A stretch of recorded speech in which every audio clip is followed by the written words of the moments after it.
Всем привет! Автомобиль Ford Mondeo 4, двигатель 1.6.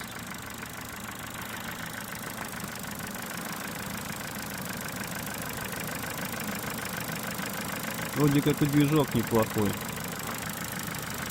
а вот издает такие вот щелчки. Щелчки похожи как на цокот клапанов там или чашек клапанов. Пока еще не знаю. Вот надумал записать такое видео. Может, у кого-то была такая проблема. Напишите в комментариях. Буду благодарен.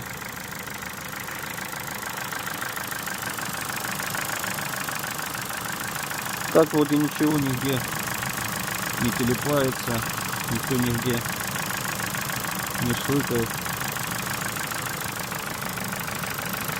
Откуда идет такой щелчок, пока еще не знаю.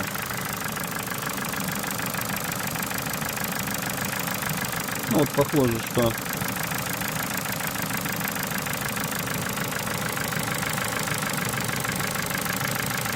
от клапанов.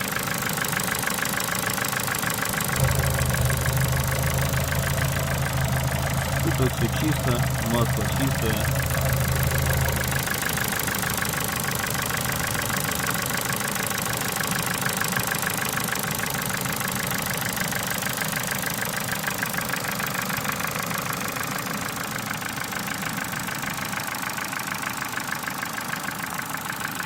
Всем спасибо, всем пока, удачи!